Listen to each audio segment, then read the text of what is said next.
Hey guys, Danish here and welcome back to my channel. And today's video is going to be a doozy because we have a flagship killer showdown, like a real proper flagship killer showdown, not like the OnePlus Nord, but actual flagship killers in the form of the iPhone SE and the Pixel 4a. So this budget is going to be under 40,000 rupees, and my methods of testing and scoring is going to differ again in this round because for each budget there are different preferences and different feature sets that you will expect to find. So let's not wait anymore and get back to the video. This is a great video because I love the content in this and I love the devices very much. So let's get started.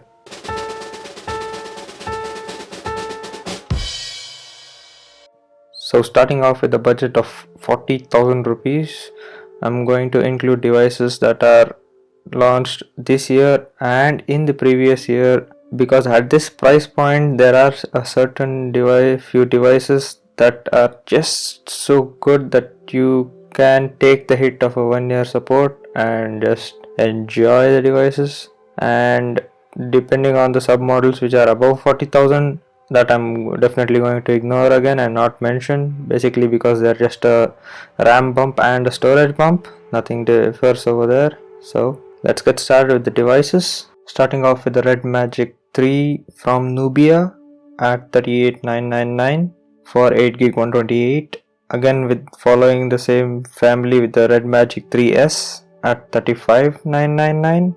Next up comes the Black Shark 2. This is from Xiaomi at 31,999 for the 6/128.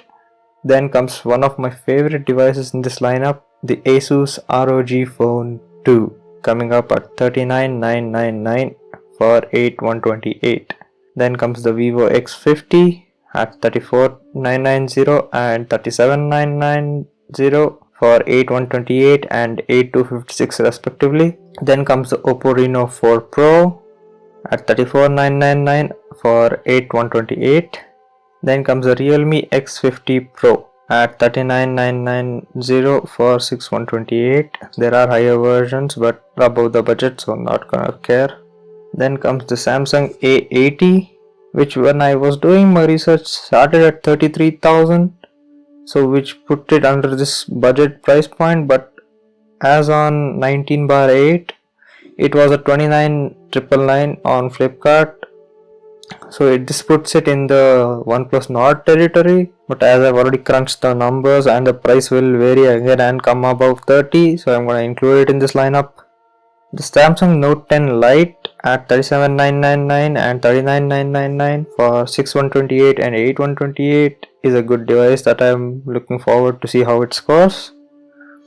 The Google Pixel 3a at 30,990 for 464, and the Google Pixel 4a, the price of this is not announced yet for the Indian market, but I'm going to assume that it's going to be under 30 to 40 because it's not going to go down as much as the OnePlus Nord, because it is seen as a direct competitor to the iPhone SE and import taxes. And talking about the iPhone SE, the lowest model of the iPhone SE is at 41,500 on Flipkart as of today, but I regularly see discounts on specific debit cards and credit cards, especially on the HDFC card, that is bringing it under 40,000. So I really want to keep this device in this lineup because if I go any higher, the price bracket changes drastically and the competition is a lot more difficult and fierce over there. So I'm going to include this because I'm going to be comparing it to the Pixel 4a, which I'm assuming is under 40, double quotation marks on that. And finally the OnePlus 7T, which I nearly forgot and had to add it halfway through the research phase, at 34,999 and 37,999 for 8/128 and 8/256. This is also one fan favorite device, so let's see how it fares in my testing. So as usual, I am starting off round 1 with performance because that is the heart of the device and dictates what the device is capable of. By far the advantage goes here to the iPhone with the A13 Bionic, by far the fastest chip over here, and it gets 10 points. Next comes the Snapdragon 855 and 855 Plus in the OnePlus 7T Nubia Red Magic 3 and 3S, in the Black Shark 2, in the Asus ROG Phone 2, in the Realme X2 X50 Pro, and both of these processors will have just a bit of a difference because the 855 Plus is a bit more higher clocked. So with that small delta of margin of error, I'm going to keep them both on the same tier at 9 points. Next come the 730 and the 720G, present in the Vivo X50, the Oppo Reno 4 Pro, the Samsung A80, the Google Pixel 4a. Again, both of these are very similarly performance wise, so I'm going to keep them at the same tier and give them 8 points. Now coming on to surprisingly, the Exynos 9810. Good to see Exynos not at the bottom of the list in my videos. Present in the Samsung Note 10 Lite gets 7 points. And finally the Snapdragon 670 in the Google Pixel 3a with 6 points. Coming on to round 2, and this is for the launch date age. So any device that was launched in 2019 gets a -1 point automatically because we are in the latter half of 2020, so that makes the devices a year old. So it does not give you the full 2+1 software upgrade experience. So the Red Magic 3, the Red Magic 3S, the Black Shark 2, the ROG phone, the OnePlus 7T and the Pixel 3a get a -1. Now coming on to software support, this is a special category that I had to create because typically Android is just 3 years, but as I have an iPhone here I have to include that. So the Apple gets 3 extra points because it gives 6 years of support. The Pixel 4a gets plus point, so does the 3a. The Pixel gives 3 years of Android support experience, and surprisingly Samsung is also making a precedent by announcing that they will provide 3 Android version support for a select few devices, which include the Note 10 Lite. I link the article in the description below where they state all the other devices that are compatible for this. So all of these devices. Coming on to build quality, most of the devices here are a glass and metal sandwich, but a few of them are not, so I'm going to deduct points for the Oppo Reno 4 Pro, the Pixel 4a and the Pixel 3a for being completely plastic, and giving all 3 devices -2 points. And coming down to the Note 10 Lite, it has a metal frame but a plastic back, which is a weird mix, neither here nor there, so I'm going to give this -1. I know why they did this, they had to cut the cost down, but compared to the other devices, this is a downside. Coming on to IP rating, there is only one device here that has an official IP67 rating, which is the iPhone SE, which gets +1 point. Now coming on to display, the iPhone is at a clear disadvantage because of its meager 750 by 1334 pixel resolution display, which gives it a -1 point compared to all the others, which are 1080p Full HD plus displays. But there are a few devices that go one step above this, those devices being the Red Magic 3, the 3S and the OnePlus 7T with 90Hz refresh rates. So all 3 of those devices get +1 point. But there is one device that goes even above all of these, which is the ROG Phone 2 with a 120Hz refresh rate display. I'm gonna give this +2 points, even though it has a huge battery drain, but because the ROG phone has a 6000 mAh battery, I'm gonna still grant this +2 points. Coming down to the storage interface, I went a bit of a rant last time on this, comparing UFS and eMMC. If you want to go check that out, I'll link it in the box in the top right corner. But in a sense, UFS is a lot faster than eMMC and NVMe is a lot faster than UFS storage. So NVMe in the iPhone SE gets +2 points. Devices with UFS 3.0 in the ROG Phone 2, the Realme and the 7T get +1 point.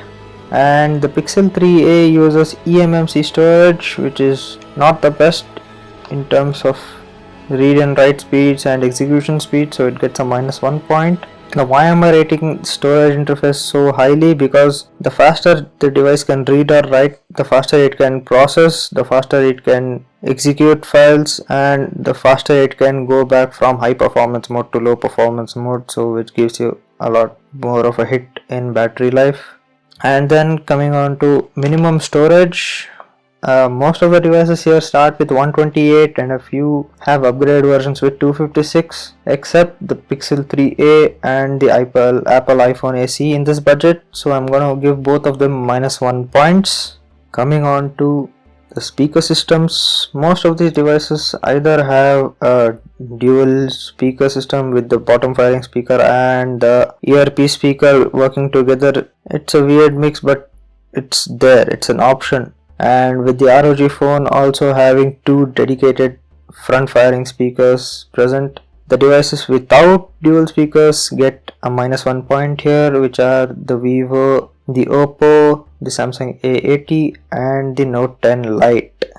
Now coming on to the 3.5mm jack, I'm gonna assume at this price point you will either have even a cheap pair of wireless earphones, so the 3.5mm does not bother you a lot, but it being there is a plus point.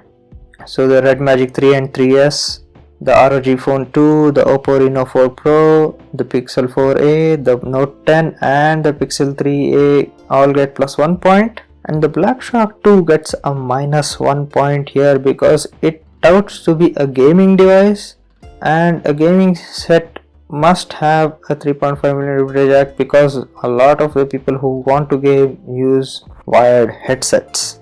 Coming on to NFC, nearly all of the devices here have the feature, and it is becoming more and more of a mainstream feature at this price point. So the Red Magic 3, the Red Magic 3S and the Black Shark 2 all get -1 point. So if I'm going to tally up all the points up till now, the iPhone SE comes out clearly on top at 14 points, followed by the ROG Phone 2 at 12 points, followed by the Realme and the 70 at 10 points each, followed by the Red Magic 3 and 3S at 9 points each.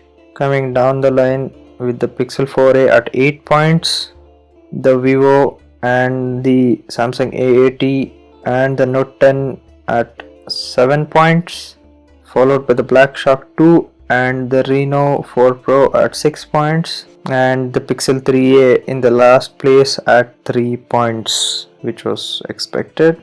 So now how am I going to whittle down this list even further? So I'm gonna go and compare the original score and the new feature list score, and only gonna count the devices which improve or stay the same in the tally, so they don't have any major pitfalls comparing to the level of performance.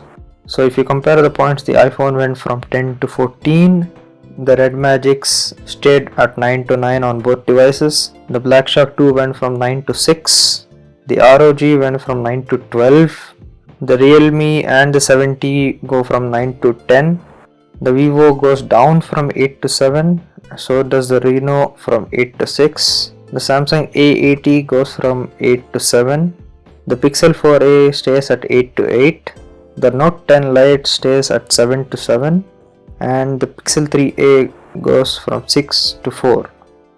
So the final list of contenders that I am going to consider and compare the cameras are the iPhone, both the Red Magic 3 devices, the ROG Phone 2, the Realme X50 Pro, the OnePlus 7T, Pixel 4a and the Note 10 Lite. Now let's take a deeper dive on the camera contenders in the final roundup, starting with the OnePlus 7T.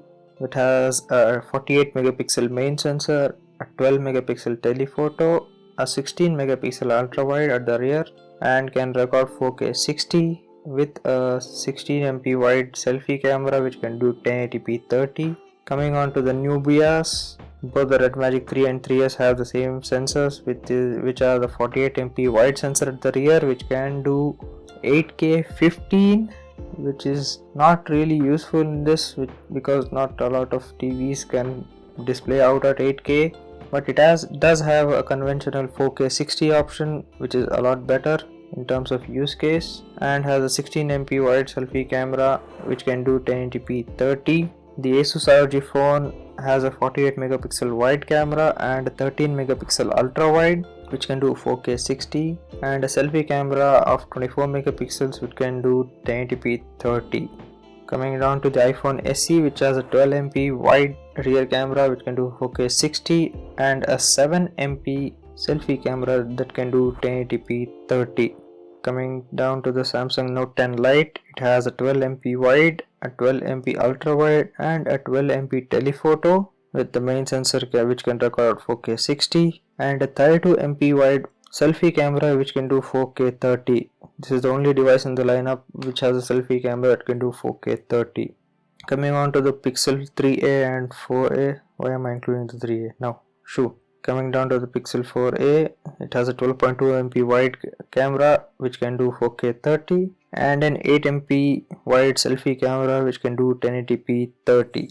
So if you are looking at around at all of these cameras, the iPhone SE and the Pixel 4a are at the top of the roster basically because they have a lot better processing paired with good sensors. The Pixel 4a goes a bit ahead in the camera photo department while the SE claws back that ground in video recording capabilities. So these two are the top tier in the camera department in this lineup. Coming down a step, we have the 70 and the ROG Phone 2, which are again level pegging against each other in terms of photo and video quality. So these two get the second tier in the list. And finally comes the Realme and the Red Magic cameras, which are coming down at the bottom of the list. And the Red Magic has a single camera and they make it work quite well, but not as good as the other two tiers. And the Realme went the other way of as many cameras as I can to stuff into the device, but not a lot of processing involved, so it stays on the tier 3. So in the end, the clear winner of this lineup is the iPhone SE, with the runner-up being the ROG Phone 2. So if you are looking for an iOS device in this price point, the iPhone SE is a no-brainer because it's the only option there, duh. And if you want the best Android option here, it is the ROG Phone 2. Even though it is a year older, it packs a lot of specs and punches really nicely at this price point. But if you want a bit more cleaner Android experience, you can go for the OnePlus 7T because it has a good processor compared to the Pixel 4a. But if you really want the longest Android support, the 4a is the only option here. So the Realme and the Red Magic and the Note just get mention and a shout out here because they got to the top comparison level in this lineup, but they cannot hold a candle compared to the top 4 devices. So hope this helped in your consideration in which device to buy at 40,000 rupees. So this is just a square with the best overall being the SE, the best Android being the ROG, the best stock experience with the longest support being the 4a, and the best alternative being the 7T with the stockish Android experience but backed up by a good processor. Hope this alleviated the confusion you had before buying any device. So that's it for me today. Hope this video helped. Tell me which device I missed in the lineup and give this video a like if you liked it. Get subscribed and stay safe, stay home. Peace.